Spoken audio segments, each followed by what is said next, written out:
பொல்லாத கண் திருஷ்டி. திருஷ்டிங்கிறது எல்லாருக்குமே இருக்கு. சின்ன குழந்தையிலேருந்து வயதானவர்கள் வரையும் திருஷ்டி இருக்கு. ஸோ இந்த கண் திருஷ்டி நீங்குவதற்கு எளிமையான பரிகாரம் ஏதாவது இருந்தா சொல்லுங்க, வீட்டில் உள்ள எல்லா நபர்களுக்கும் சேர்த்து. வந்து நம்ம சம்பாதிக்கிறது பாதி காணாமல் போகிறதும், நம்ம வாழ்க்கையில் முன்னேறது டக்குன்னு சரி வருதும், நம்ம சேர்த்து வைக்கிற பொருள் நம்மக்கிட்ட இல்லாமல் போகிறதும், நம்ம வாங்கி வைக்கிற சொத்தை டக்குன்னு சரிகிறதும், இதுக்கு முதல் அடி எதுனா அந்த கந்திஷ்டின்ற ஒரு விஷயந்தான். ஏன்னா அவ்வளோ ஒரு ரொம்ப மோசமானது.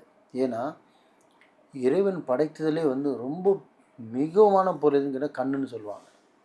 ஏன்னா கை இல்லாமல் கால் இல்லாமல் ஒரு கிட்னி இல்லாமல் கூட வாழ்ந்துடலாம். என் மூளை வளர்ச்சி இல்லாமல் கூட வாழ்ந்துடலாம்னு வச்சுக்கிங்க இல்லையா? காது கேட்காம மூக்கு சுவாசம் எது வேணாலும் வாழ்ந்துடலாம். ஆனால் கண் இல்லாமல் வாழ்றது ரொம்ப கஷ்டம். ஸோ அந்த கண்ணுக்கு அவ்வளோ தரம். அந்த கண் திருஷ்டியால் உங்களுக்கு எவ்வளோ பாடுபடுறீங்கன்னா அது ரொம்ப ஈஸியாக உங்கள் வீட்டில் இருந்துக்கிட்டே இப்போ நான் என்கிட்ட வரீங்க, கண் திருஷ்டி நிறைய பரிகாரம் பண்ணி தரேன், தகடு மூலிமா எழுதி தரேன், பண்ணுறோம், அது ஒரு பக்கம் இருக்குது. என்கிட்ட வராமே உங்கள் கண் திருஷ்டி விலகும்னு நினச்சிங்கன்னா நீங்கள் ரொம்ப ஈஸி மெத்தட். நாட்டுனாலே அவ்வளோ அடி விழும். சாமி சிலைக்கே கண் வைப்பாங்க. அதாவது சிப்பி செதுக்கும் போது கூட பார்த்தீங்கன்னா சிப்பியே கண் வச்சிடக்கூடாதுன்னு க்ளோஸ் பண்ணி பண்ணுவாங்க. இல்லை இருக்குது.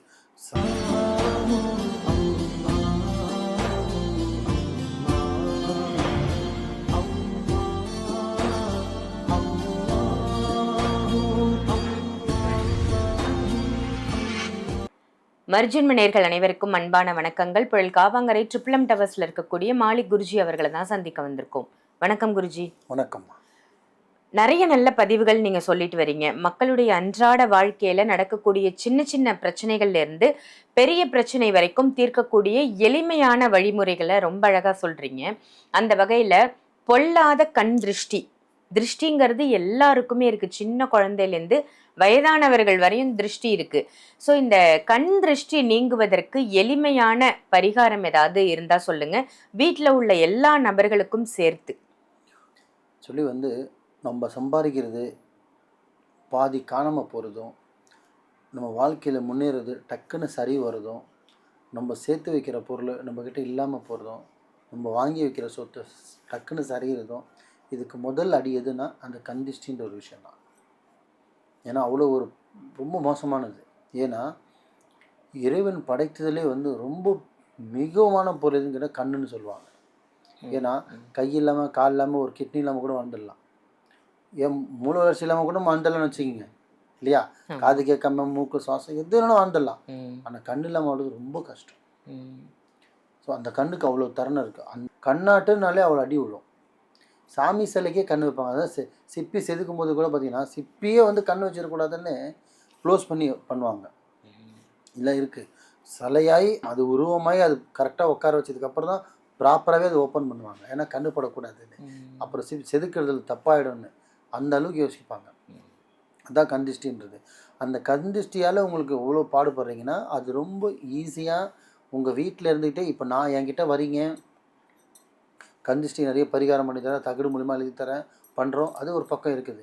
என்கிட்ட வராமே உங்கள் கந்திஷ்டி விலகும்னு நினச்சிங்கன்னா நீங்கள் ரொம்ப ஈஸி மெத்தடில் ஒன்று பண்ணுங்கள். ஒன்றும் இல்லை, வீட்டில் மூத்தவங்க யார் இருக்கீங்களோ அது ஆணோ பெண்ணோ ஸ்ட்ரைட்டாக வீடு முக்குட்டுக்கு போங்க. 4 ரோடு 3 ரோடு பிரியுதா, அங்கேருந்து மண் எடுங்க. எப்படி நடு ரோடு மண்ணாக இருக்காது, ஒரு ஓரமாக மண் இருக்கும். பள்ளம் தோண்டி ஒரு பிடி மண் எடுத்துங்க, ஸ்ட்ரைட்டாக வீட்டுக்கு வாங்க. இது எப்போ பண்ணணுன்னா சூரியன் உச்சத்தில் இருக்கும்போது பண்ணக்கூடாது. ஒன்று காலை வேலையில் பண்ணணும், இல்லை மாலை வேலையில் பண்ணணும். சூரியன் உச்சத்தில் பண்ணாதீங்க, அது சரியில்லை, தப்பாக நடந்துடும். ஸோ மண் எடுத்துக்கோங்க, ஸ்ட்ரைட்டாக உங்கள் வீட்டுக்கு வாங்க.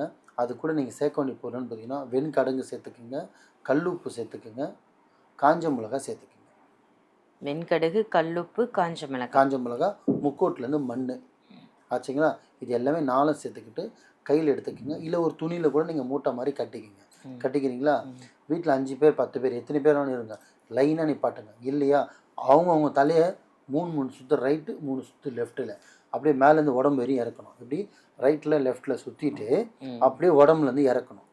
இறக்கிட்டோமா அப்படியே இன்னொருத்தர் ரைட்டில் லெஃப்ட்டில் திருப்பி உடம்புலேருந்து இறக்கணும். இந்த மாதிரி 5 பேர் 6 பேர் எத்தனை பேர் இருக்கீங்களோ இது வீட்டில் மூத்தவங்க தான் செய்யணும், இளையவங்க செய்யக்கூடாது. சரிங்களா? எல்லோரும் சுற்றி முடிச்சதுக்கப்புறம் கடைசியாக யார் வச்சுருக்காங்களோ அவங்க என்ன பண்ணணும்னா அதை வீட்டில் ஒரு கம்பல்சரி எல்லா வீட்லையுமே கொட்டாங்குச்சி இருக்கும்.